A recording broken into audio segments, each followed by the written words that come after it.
You're welcome. Thank you. It's long. Yeah, it is. It's long. Yeah. It's almost some time. So let me ask you, umekuwa wapi sasa? This whole time. Been in Rwanda, Tanzania, Uganda, and here in Kenya. Yeah, this is your country. From next year, we'll be moving now in other areas. Yes, you are telling me about foods and what. Yeah. Where is your countries umetembea? Yeah, like we were talking about Tanzania, the food is so sweet because they love cooking rice with coconut oil and all that. So it's sweet.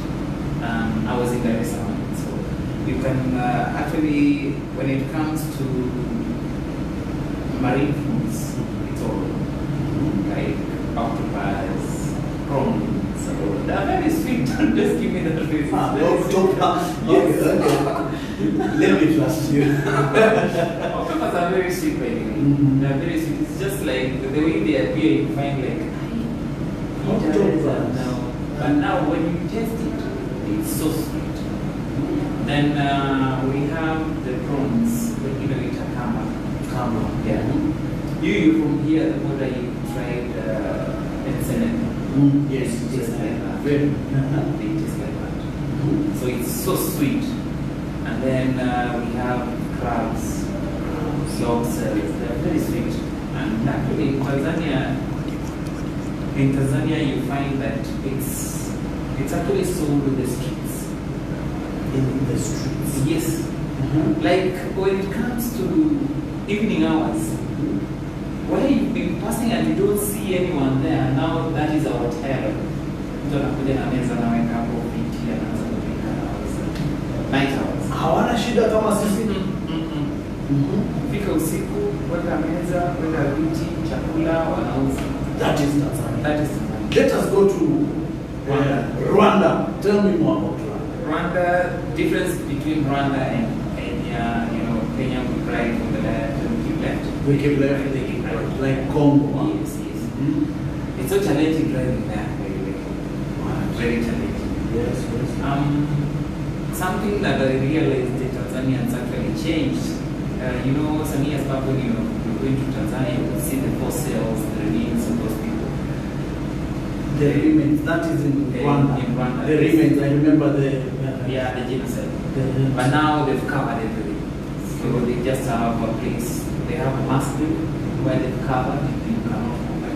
There's just a particular day that they open.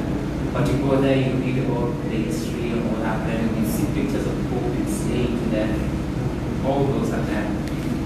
Their food, in Kenya we call mashakura, there we have mashakura. Actually, Rwanda, the staple food is milk. Staple food is milk. Milk and rice. So you drink milk and rice. You can mix rice and milk together, and that is food. Are they strong like us? The ladies have the circumference down there. It's a bit bigger than this. Very small. The ladies are very tall, very tall. Yeah, very beautiful. They're very tall. So I was telling you about there's a particular day they actually served as Irish potato stew plus cheese and eggs mixed together with chips. They fry them together. So you can imagine Eggs and chips. so you stew and the Irish stew and chips and eggs. And then without forgetting milk. Yes. Milk must be there. Yeah. So I was like, what's this? My brother into curry. But then their country actually is very clean. Very Yes. I think they have a day of cleaning. Yeah, I think it's on a Friday or one of the days. Yeah, and if you found littering, you just go to jail. They don't joke. What? Yeah. Actually, we had a problem at the border. I remember when we were going, I had around 56 students from Kenya taking them to Rwanda. And then we got at the border, that is Katuna border. Katuna border, that is the border from Uganda and Yes. So they stamped our papers everywhere. then they ask, okay, now where are you going? But you stamped an entry. Why are you asking us where we are going and yet you stamped? No, we need to know. Who is in charge? I was in charge. Can you give us any letter we had?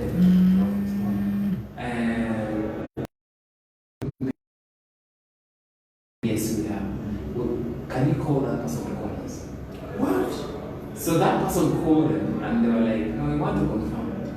Yes. The good thing, the owner of that place where we were staying is actually one of the officers in Rwanda that is Kigali town. So he said, yeah, I'm an officer, can you let them free? So we went to Kigali. It's not far from Katuna to Kigali. It's around 3 hours. So when we got there, actually police officers were waiting for us to confirm that we were going to spend the night there. What? It was so crazy. So actually those people are so organized, according to what I see, according to your story. Yes. Though now we came up with a different way on how they can motivate disturbers. So every kid must have an affidavit. Once you have an affidavit to go to another country, nobody will decide. Okay. Yeah. So now these days we go with affidavit and it's free. So they don't bother asking where you're going. So long as you have your passport or temporary passport, your yellow fever, and they don't have any problem. Yes. So you've been doing something. You call yourself Judge Jamal. Yeah, I'm Judge Jamal. People know me with what I do. Yes. What do you do? Let them know what you do. Mostly I judge models. I'm a models choreographer and also a national director of different pageants all over the world. All over the world. Yes. Right now I'm a national director representing Kenya in Philippines, in China, in Nigeria. I'm a national, international media spokesperson of Man of the Earth, which will happen in the Philippines. Man of the Earth. Man of the Earth. Man of the Earth. Yeah. What does? Man of the Earth is a pageant where we want to bring male models to come and compete overcome, but actually passing message for us to actually embrace an international platform and making other men also being recognized in the community society. So we're giving them that platform. So the next event will be in April, so next year. And it won't be in Kuala Lumpur, but a different town called Venice, in which from Kuala Lumpur will be jetted to that country, that town. We'll be having a talk with the president of Philippines. So it's going to be an awesome. So that's what are you going to fly? Yes, definitely. Okay. I'm a media spokesperson, so I have to. You have to be there. Yeah, because I have to represent people. So yeah, I'm having interviews with different TV stations in Philippines, so I'll go early. Okay. So I do fashion also. You know me with my event that is Talent Awards. So I'm the CEO. So what else? What do you ask? Tell us about that talent. Whatever. Talent Awards, okay, that is a booster. I came up with the idea. I just thought about it. I had the idea before even started. I was like, now I see Group Awards, I see BET Awards, and I'm like, why don't we have one pussy? At least, even if I don't give them anything, but at least something to appreciate, like a trophy or whatever. At least it will give them that motivation. I got this. Even their great grandchildren will be seeing that and actually thinking it. And honor. Yeah. So when I thought about that, I approached a few friends and told them, okay, I have this thing, we need to do it. The first thing they always ask, do you have the funds? And I said, the little savings I have, I will do whatever I can. So I did whatever I did, and then we did the first one, the second one. The third one flopped because of some guys who are into their own interest. Yeah, their own interest. Instead of focusing on the agenda of what brought us together, they had a different mind of doing it, in which I felt so bad. I sat down, it took me time to decide what to do. So the only thing that came into my mind is fire them all. Fire them all. Yeah. Because if you cannot go with me on the same train, so why should I keep you? So I just fire them all. Now I want to strategize and come up with a different thing, with different people who got focus, and they want to look at Busia artists as an artist who's upcoming and who wants to be appreciated, and like that person who wants fame. Yeah. You see, you want fame, people to know you, you are part of this, so that when you walk around, people adore you. That is not the right track. Pick these artists from the ground and take them to the next level. They will remember you. Yeah. Unlike you just coming and then tell them, oh, you know what, I'm this, I'm the, whatever, I'm doing this, and then yet you're just looking for that attention.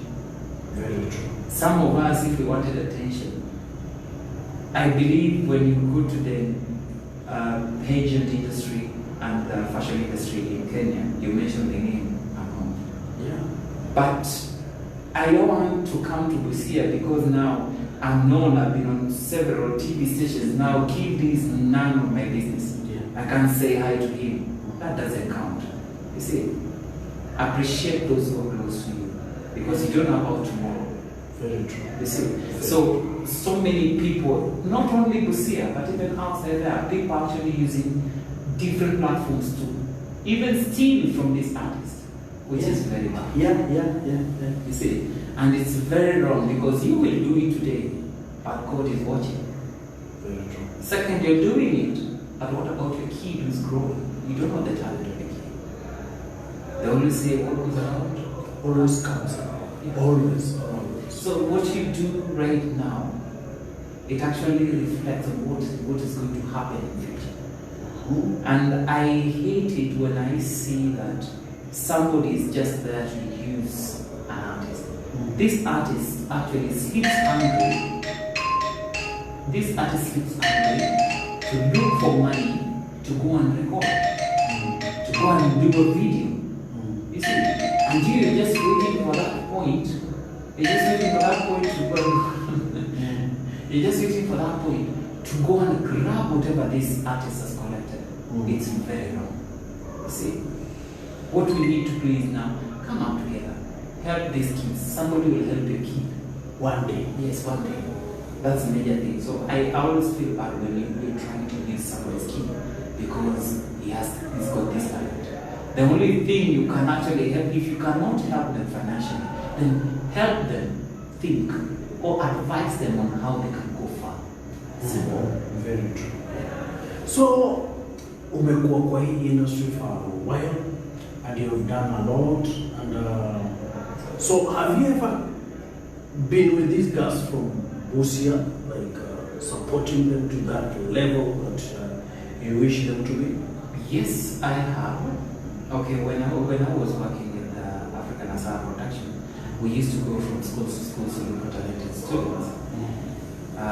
And most of them, they're really doing something good. Like, I believe if you've walked around Wax there, you'll see another young boy doing painting and all that. Wax? Yeah, just Wax here. Actually, he went to his schools and Mary's morning and I brought him to Nairobi and he was actually giving some basics. Now he's selling his art there. We have several students who are doing good right now. When it comes to modeling industry, I can say that is where we have a problem when it comes to Busia County. There are those people who are just waiting, lying to these girls, I'm going to give you a platform. Where you're going to do A, B, C, D. But at the end of the day, they sell these girls to other guys. What? Yes, they have. They sell? They sell these girls to other men for extra cash. People don't know what it happens. They pretend, oh, you know what, I will give you this girl. What for? Why are you lying to these girls? You see? And those who are really interested in helping these girls, they become the enemy because they talk ill about that person. You see? And I have one witness. When I see a model who's really interested, their passion is into modeling, and then somebody is talking bad about that person, I pick that girl from there or that boy there, and then take him to another level so that you can see him or her doing better out there. you're doing? I did one. Mm-hmm. I know people know this lady called Lubanga. Agneta. Agneta. I know the lady. Yes. They really talked bad about her. She's fake, she's not a model, blah blah blah. And when I got a chance that actually they needed a lady to go and represent Uganda as a princess of Africa, I called her and she came. She was competing with different countries, that is Botswana, Tanzania, and all that, and she became number one. What? Lubanga? Yes. She's princess of Africa, South Africa. As we are speaking. You see? So I talked, I know, she kept on calling me, you know, these girls actually telling me this, telling me that. I love people saying it. I told her, you just wait, relax. So when I got that chance, I called her, hey, there's this chance here, you need to participate. Oh, I know I sent her. Come. She came. I trust in you. Yeah. And I believe in you. I believe you. And I'm sure you're going to. Yes. And the way she's a comic and all that, everybody loved her. And she was there, her creativity was fun. And she didn't have a collection. She started doing her things that I told her, pick anything to have. And it was 1 week to the event. She came and killed it. So Jamal, we have gone through a lot. And I know maybe you've gone through that. Yeah. We are now going, at least what is affecting the parents now is their kids at home. Yeah. Early pregnancies. Yeah, sure. Then we have these social media, we can say internet and what. Do you think that these things are affecting our kids? When it comes to the pandemic, actually it's affecting our kids positively and negatively. Let us start with the negative. The negative side is so wide. Kids are getting married at an early age. Yeah. Kids are getting pregnant at an early age. And some of them, they don't know they're actually infected with HIV. That we don't know. Yes. You see? Yes. Only because the first weeks when kids came home, parents were like, get your books, start reading. You don't know when this community is going to open. But now they realize these kids are going back to school in January. So they're relaxed. You see? Now, the only thing now came to their mind, instead of me keeping this kid in the house studying all the time, I have an idea. Let me start business. You give this kid something to do. Go end up pick a chips up nje, or at least to buy a pizza. This is a girl cooking chips. The young boys are coming to buy their chips, and they're looking at this fine girl sitting down there. What will happen next? I'll give you 200 shillings. I want chips for 20 shillings, but keep change. I'll come and see you later. This girl is desperate. She needs money. That's why she's seated down there, and you're giving her extra money. She will listen to you. Next, you'll find yourself having sex somewhere else. And then you complain, oh, the government is not doing anything. And you yourself, you're not doing anything. As a parent, what are you doing? Kids are getting pregnant every day. I can give you an example. Yesterday I was at the children's department talking about the same issue, because now at my home there's just a young boy, very young boy, who's around, let me say, around 21 years. Married a class 7 kid. What? Class 7 girl, the girl anacheza kati. Bana naruka kama. Yes. And you call this a wife? Sure. This is true. You see, now I was sitting down and asking myself, this kid has been there for like around 3 weeks. Where are the parents of this kid? Where are they? Because if you're sitting there, and you know very well my daughter is not at home, I have to look for this girl. Where is she? Yes. Now, if you don't look for this girl, that means you know where she is and you're satisfied. And you're comfortable. You're comfortable. People are forgetting that if the children's department come and finds out that this girl is underage and married, you as a parent, you go. They start with you. Yes. Now the mother of the boy also goes in for it. Because as a mother, if you sit down, your son is bringing your young boy related to class 7, will you sit down and say, no, ameoa? Wameoana, wamependana. Me? You will go in for it. So these things are happening, but parents are actually keeping quiet. Then this pandemic has actually brought out the real picture of our kids. You know, when they're in school, there are 3 months, we only have them for 1 month. For 1 month. Only December we have 2 months. Now you cannot understand your kid. But now this corona has actually brought out the real picture of our kids, their behavior. I always feel very bad when I see a young boy actually responding back rudely to their mothers or their father. And the father is like, I'm a command. Now I told you. Young watoto, what for? I'll slaughter your life. My pastor. Actually, we have a lot to talk about. We have a lot. I think this time it has made even the kids to know their parents. Because we have seen like unapata that parent alikuwa anatoka 6 anarudi saa 3. Hajai kuwa na watoto wake. Watoto wenyewe wanakuja wanakaa naye mwezi mmoja. Na huwa wanaonana kwa meza peke yake wakati wa chakula. Very true.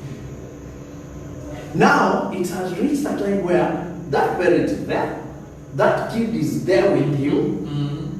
You need to talk to them, but now you fear talking to them about other things, thinking that hizi za watu wakubwa. Trust me, kids from the age of 6, they know what sex is. Age of 6. Age of 6, they know what sex is. Go ask anyone. So we need to narrow down to these kids. Yes. A kid anamwambia mimi niko na boyfriend, mimi niko na girlfriend. What? They tell you. And you say, what are they going to do? Angalia huyu pia hapo tuna boyfriend. What is that? But I think pia sisi pia tumechangia. Do you remember the days we used to call ourselves huyo ni bibia, like our grandma? Yes. Huyo ni bibia fulani. Umeelewa? Yeah. But I think those things zimeerika. It's recurring now. It's in a bad way. Yes. It is not the way it used to be. Like because that one was just a respect thing. Yes. To make fun of it, but now it's Babu, a respect. my wife comes here, but now it has changed. It has really changed. I remember there's a time I was very tough on one lady. Anaanza kuambia watoto wadogo. Watoto wadogo at age of maybe 2.5 years to 3 years. Ati, enda wana bibi yako ndio ule. So, direct to another small kaga. Yes! So I was like, so mnaona nyinyi wenyewe kwa mnaharibu, then it comes a time you want to blame people. And you started it. This kid will grow knowing that is my wife. At the end of the day, they do something nasty and then you're like, what? You see, I've realized like right now, you just wait until December, January, go to the maternity room. Yeah, there is this friend of mine called Big Man. We always call him Big Man. He's big. So, niliona kuna kajoka lieka leo akisema ati the Form 4s are now happily married. In which kuna kitu anamaanisha. Very true. There's that possibility kwamba come next year we'll not have the Form 4s in class. We won't. Trust me, we won't. We won't. My friend. We won't be having, we will be having like, let me say, a quarter of our class. Most of our girls will be gone.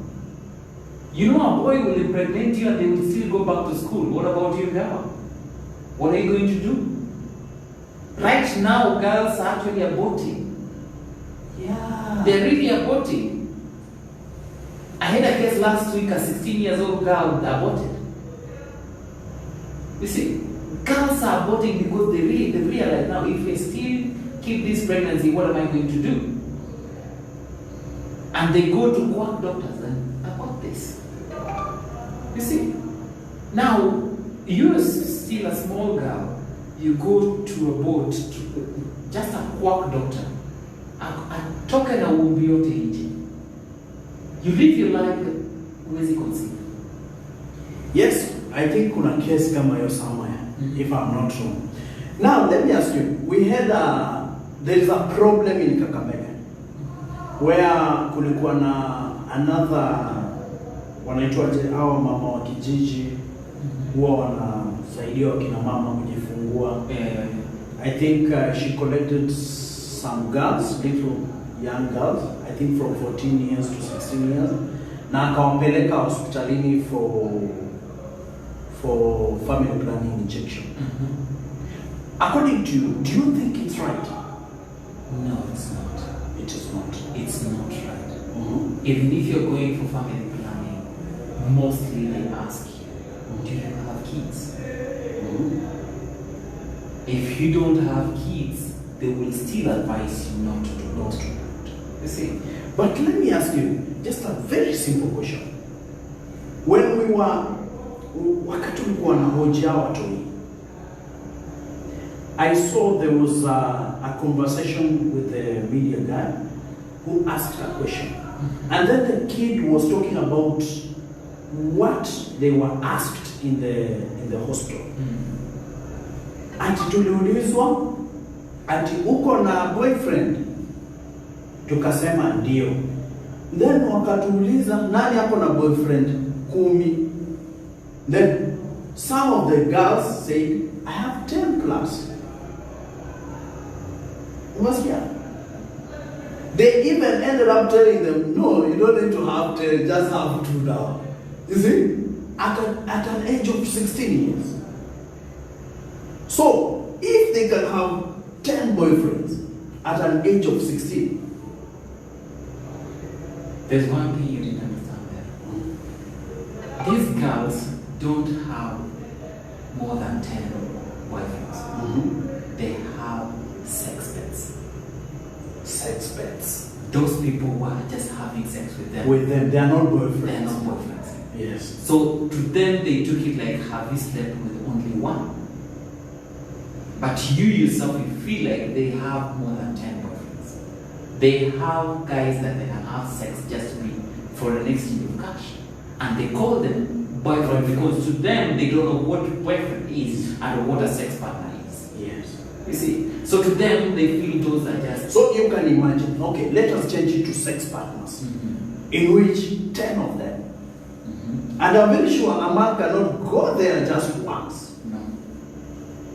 He'll come until they get something that will change them to another direction. Because they know what they want. You see? They want to ease themselves. So I was like, do you think, is it wrong again to give these kids family planning? It's very wrong. The only thing you would have done, if I was the person in charge, I could have cancelled them. Then? Better cancel them. I can give you an example of what I did just last week. My older son was dating another girl just very around my area. He's 15 years. So I kept on telling him, you're still young. Doing this is very wrong. You don't need to do this. You see?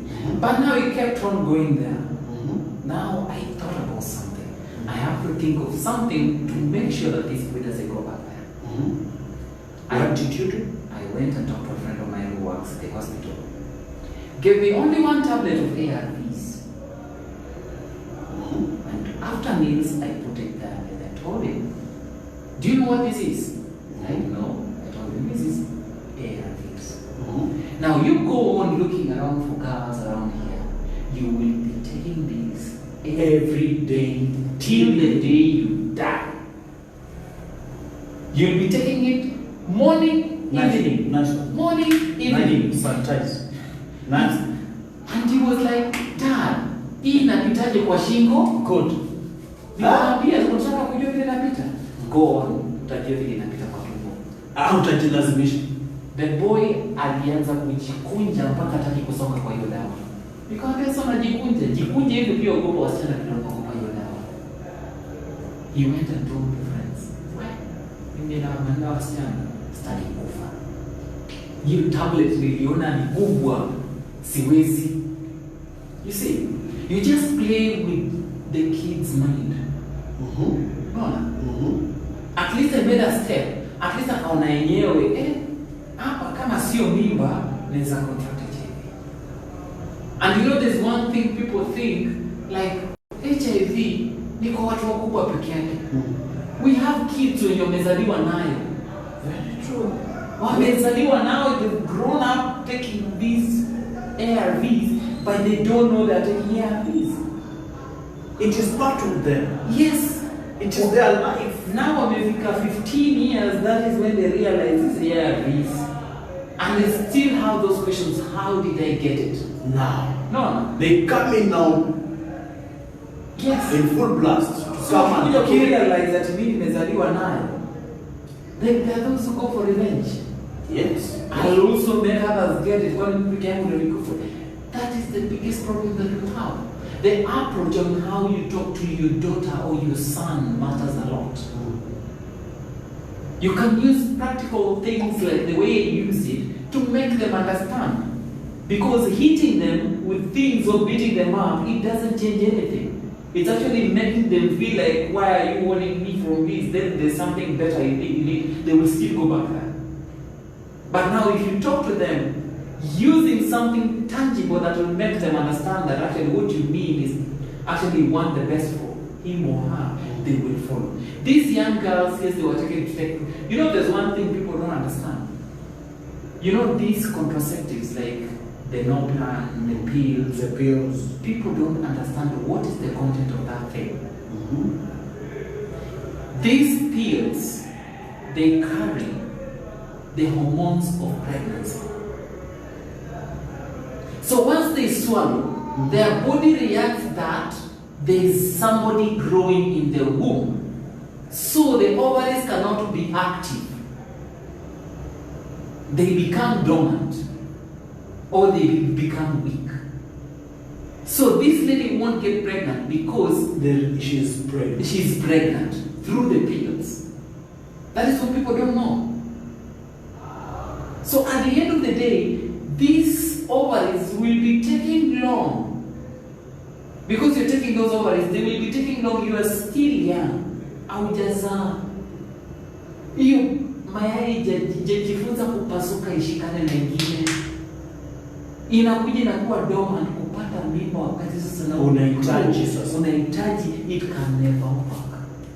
So we say no for family planning before marriage. Abstain or use condoms if you want to do it. Better. These days kuna wengine wanatumia the copper. It's something like, it's called copper, it's coil or whatever. Coil, yeah, the coil. But now, look at this. Ladies are contracting cervical cancer. Because of these coppers, because you will be inserting it with a lot of bacteria because you're not keen enough to check what is happening. You insert it goes and triggers the cancer. Because everybody has got cancer. It's only that it has not been triggered. So you go and do it, it happens. Somebody comes there, you have that coil inside. Somebody has syphilis. Ndani, inaenda ina create virus. Then huwezi jua hii coil imeunganishwa na nini, it reacts. Inaanza kukubana na change into cervical cancer, unaanza kulia sijui what. Unaanza kuandika huko chini. Let us abstain. Abstain is the best word. Abstain. For our young girls and boys, let us abstain. Better. If you really need to do it, then use condom. You don't need to do it. You're still young. I know.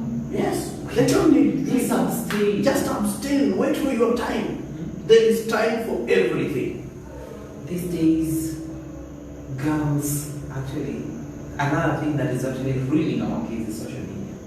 Social media. Social media. Oh, daddy, wewe ni mtoto mzuri, wacha nikununulie simu. Mami, wacha nikununulie simu. At the end of the day, anajua what WhatsApp is. IG gani, anajua na Facebook, whatever. Telegram. No, Telegram exactly. My friend. Yeah. So wanaanza, hey, hi. That is hell on earth. Tell them. Telegram, hell on earth. Kwanza sasa hivi unajua wamekuja na ile si tuko shule moja. Tuna create group ama tunatoka area moja. We create a group. No. WhatsApp group. Tunakaa. Now tunaanza kutupiana maneno. Since I don't have that girl's number and you are the admin, I'll get that number. And I'll go in. Because nimekuwa nikimfuatilia nimeshinda namna ya kumpata, but Sasa nimempata. Unashinda hawa mtoto nimemweka kwa nyumba, oda na ameshinda kwa nyumba. Alipataje namba ya huyu kijana? Group. At the end of the day, wewe unatoka unaenda tunasema corona ni ngumu, acha niende nitafute kidogo, msichana anapita. Niko do it. A few weeks ameanza symptoms of pregnancy. Unashinda mtoto anashinda kwa nyumba, alipata aje? Gadgets. Internet. They will tell you, mimi na study. Naona, amekaa kwa dining ameweka vitabu. Ukikuja unampata kwa kitabu na soma. Ako view sasa online learning. Simu ameiweka chini kitabu. Anaivuta tu. Anasoma, anaangalia messages, anarudisha. Anaangalia messages, anarudisha. That kid won't concentrate on that book. How is he? Hata wewe mwenyewe uko unaandika the legacy ya proposal. Simu tu ikiitana ishakupoteza mind. What of that young kid? Very true. No. Very true. So, parents wanaeleza my son aliniambia simu nikamnyang'anya, but simu yake ilikuwa ni vitabu. You can get the messages. Anything atakuwa anafanya kwa hiyo simu, it comes to my mail. Everything. Akijaribu kudownload app mpaka ni accept or I decline, ndio itaingia kwa hiyo simu yake. Hata alikuwa mwerevu, anajua nikitumia internet nitapata. So I go for sender. Yes. Now, first thing, if you want your son or your daughter to have a phone, no passwords, no patterns, no everything. Iwe open phone. Ile anytime you don't need to tell your kid ati unataka kuona simu yako kumalizie ulete. No, you just pick it open. Trust me, wazazi watanyang'anya watoto simu. If you do that, wazazi mnasikia what mama is telling you, watanyang'anya watoto simu. Make sure your kids phones zao hazina passwords, hazina pattern, hazina anything, so that you can monitor everything that they are doing.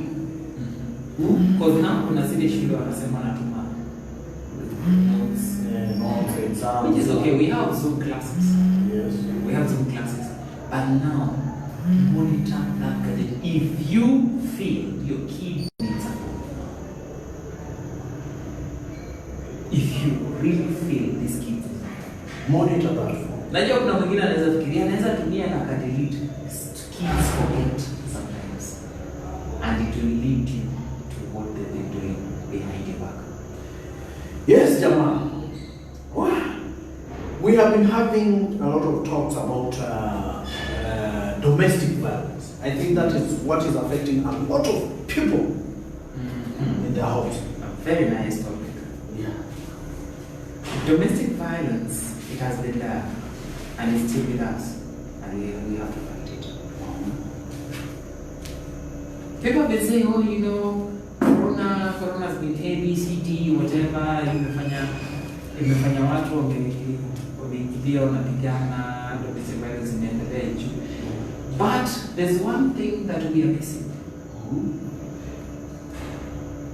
It's the two of you who can either solve it or break it. Your kid can do anything, and then mama kasirike, agombanishe mtoto wewe uko pale, because now this is my favorite son, my favorite daughter.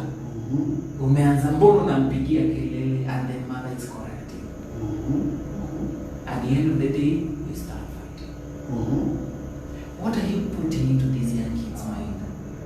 Even he or she, when they grow up, they will know fighting is something that. What are you teaching your kids? Exactly. If you have your differences, go finish it up in your bedroom. Sit down, talk it out. And actually, for those people who sit down and talk about it, they end up solving the problem. Unlike those people who fight. Yeah, very true. You see? And make sure you talk in the bedroom. Yes. Let us specify where we can talk any issue that we have in our family. The only problem that creates now is that physical. But I would advise the ladies one thing. We have grown to this world knowing that the man is the head of the house. However much the man can be wrong, he insists he's right to keep quiet. Wait until that time when you're having fun. The two of you talk about it. Story hey, sweetheart. Last time okay, lakini unajua tulikuwa makosa. With that big smile. You see, the man hata kama atasema achana na hiyo story but wakili it will stick. You see, na atajua atakuja kumwambia story. Unlike wewe unataka wewe justify your truth, your honesty, and the other person also wants to do that. So it's end up for you end up fighting. You see, you don't want to cool down. He doesn't want to cool down. Now you end up start fighting. Let me tell you one thing: a family that is involved into domestic violence, whether corona is there or not, they will still fight. So let us not don't capitalize on corona thing. No. If you've been fighting, you need to style up, stand up and change this. Sit down and talk. And let me tell you one thing that actually makes other people also fight. Because once we are done with the day's work, we've taken supper. You're forgetting that if you pray together before sleep, God will protect you. God will protect you. Go pray together. Hata kama alikuwa ile hasira na mwambie leo tunaomba. Tuombe kwanza. Punguza hasira tuombe kwanza. Unajua everybody respects God. So once akisikia tuombe, utaanza kuomba na mtamaliza, then utamwambia now let's talk. Now you can sort it out. And like you, umetoka huko umejirusha kwa kitanda. You see, right now bars are closed. Now the only thing that people they can access the changadens or takeaway. Or takeaways. Yes. Now they go there, drink with their friends and all that. They come back home. Now they start fighting. But Jamal, I don't differ with you, but kuna shida as in hata sisi wanaume, don't be just like a man like I'm a man of this house, I'm the head of this house, you know. Lazima tufike ile time you can accept our mistakes, you know. Yeah. You know, I've seen a lot of people who have accepted their mistakes. I can assure you their homes are fine, and those people are so comfortable. There's only one weakness in men: saying sorry. Yeah, just say sorry. They can't, because a few they just gain that kind, but majority utamka hiyo neno and it's a challenge to them. There's this thing. Let us speak the truth. Unapata mwana cheat. It's not quite. Your wife gets you today. Huwa wanatushika kwa simu, calls, what, you see, a lot of things. Then unapata tena wewe ndio unaanzisha huo. Surely. Stupidity. Surely. Stupidity. You know this is wrong. Accept it. Accept and say, baby, I'm sorry. Sorry. You know, because bado utashikwa kesho. Exactly. Imagine, leo umeshikwa. You've not said sorry. Kesho, okay, fight. I'm a man of this house. all those big names you want to call yourself. Then kesho again, umeshikwa tena. Let me ask you, siku utapata bibi yako amefanya the same. What will you do? I'll tell you for real. A woman's heart to say sorry is very easy than a man's heart. And also, a woman to forgive is very fast than a man's heart. A man can say, I've forgiven you. But in the heart. It's a stain. So, let us be realistic. That's why, I took time to evaluate, to think about this issue. Like, unajua leo, wewe umepatikana leo, umepatikana kesho, like 100 times. As much as huwa tunasema kwamba mwanaume, sijui, okay, kuna tu story mingi tunakuaga hapo. But, how do you feel? Yenye umepata wife yako sasa unafanya kitu unafanya. That is where we find men murdering the women. Without forgetting what they have done. You see, most people have, there's one thing that I want to put clear. You find a man cheating, and if you ask him, why are you cheating? They will tell you, iko kwa damu. Baba yangu alioa bibi sita. Iko kwa damu. Iko kwa damu. You're cursing yourself. You're cursing yourself. Sasa wewe ndio unajiweka kwa damu. Unajiweka kwa damu. Because believe, you've put it in your mind that a man should have more than one wife. So unaweka kichwa iko kwa damu. Hata babu yangu alikuwa. Did you even go back and ask your grandfather, why did you marry more than 2 wives? Never. I did a research of one family who told me iko kwa damu. Then I asked that person, okay, kama iko kwa damu, iko kwa nani? At my grandfather did the same, my dad also did the same. Kamuuliza. Now, let me ask you, what happened to your grandfather? Atalizaliwa peke yake, kijana peke yake. So, alizaa watoto ngapi? Ati kuna watoto karibu 8. Bibi ngapi? Bibi 6. So that means your grandfather felt like alikuwa amezaliwa peke yake, akaona wacha aongeze race.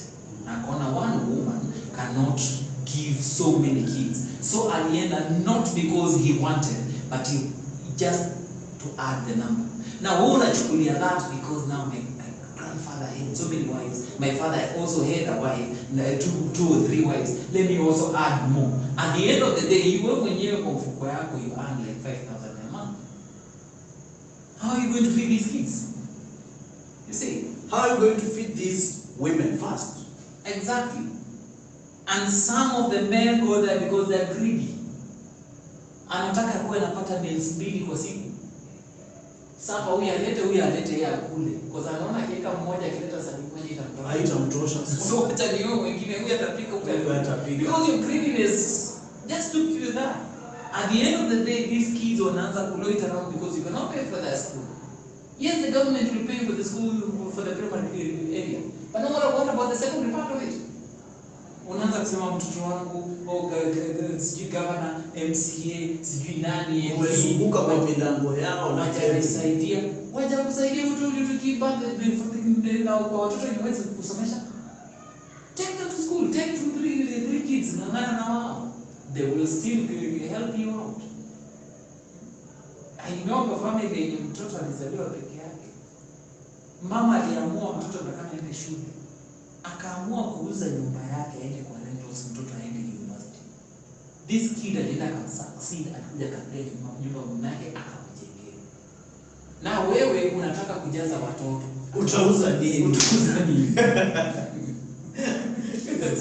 This is fun. You see? So watu wanakuwa na different mentality. Have one wife, have your own kids. Wale unajua unaweza kumanage and have a nice life. Yes, Jamal. You've talked about modeling, that is mingling with the ladies. How have you coping up with having these ladies, and if I'm not wrong, you have a wife? Yes, I do. What about the wife, you, and what you do? One thing, if you are a choreographer when it comes to modeling. There's one thing you have to set in mind, that all models are your students. Now that they have kids. Obviously, a father cannot sleep with their own kids. Yeah. So you put to them, listen, I am married, happily married, so if you have any intentions, please. I'm sorry. Forget it. I'm sorry. So when you're there on training, train them. Back in their mind, they know very well this man is married. You see? So you don't tolerate nonsense. Because once, hata wewe kama mwalimu wa shule, ukijaribu kubembeleza msichana kwa class, aingie box yako, you will do it, but huyu mtoto hata concentrate kwa class. All the time atakuwa kuangalia hivi na kumbuka what you had, not what you teach. Is the same as model. They won't concentrate on what you're training them on. They'll be thinking of what time are they going to finish up so that they can go and sleep again. So you put that in their mind. I'm married, so don't even think about that stupidity. When it comes to judging, mostly I go with my wife, not unless it's something else. If I don't go with her, I go there, finish up. After that, do your talk, the last talk, leave immediately. I know models, they will come, oh, Judge Jamal, oh, can I have a selfie? Can I have a picture with you? Can I have your contacts? That is what they do. There's a time just recently a girl sent a picture of me and one of the models that we took.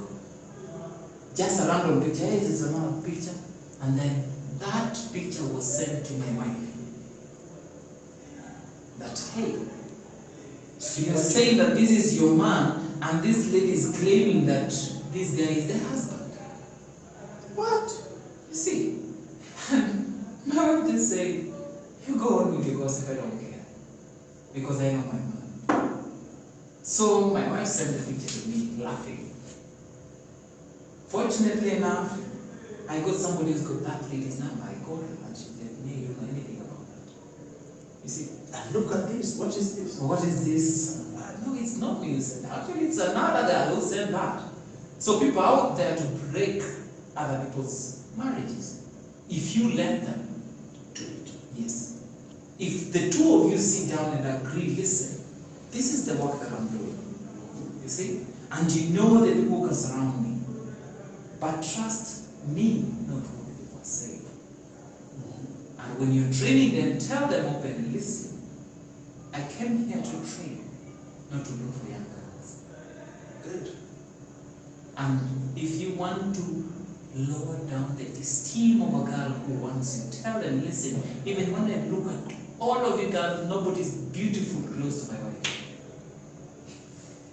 And they'll be like, okay, if your wife is so beautiful than us, and we are models, and we are models, then what are we doing? Let's focus on what brought us here. Exactly. So that is what you go through. Yeah. You know, you mingle with these girls. What? I'm very strict. They know me. Yeah. So, Jamal, your family life. My family life. Let me say, I always start with Amateso. Yes. That is what I love. Starting with Muzungu Mutesa. yes, Amateso. Let me just give a small pie about my family.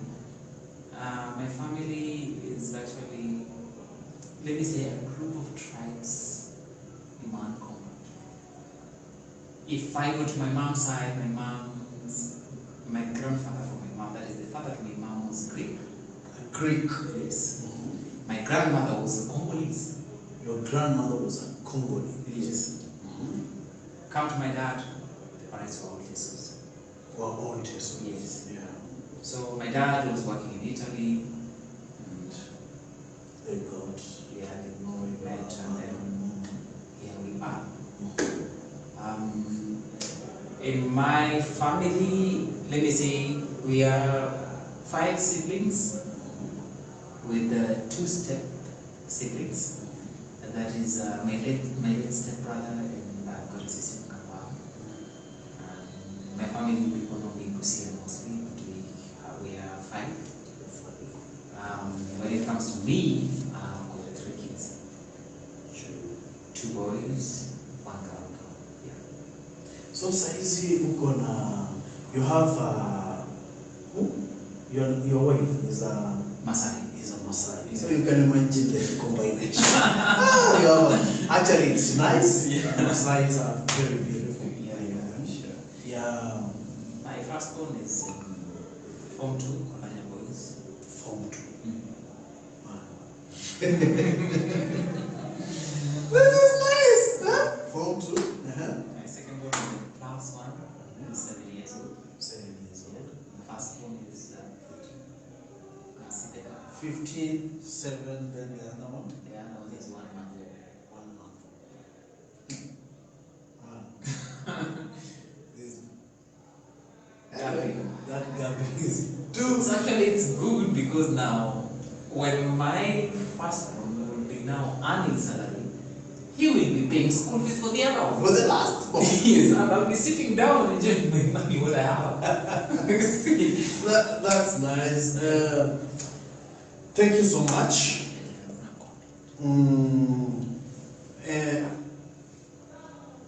My phone is off, like I said, so I can't get the comments anyway.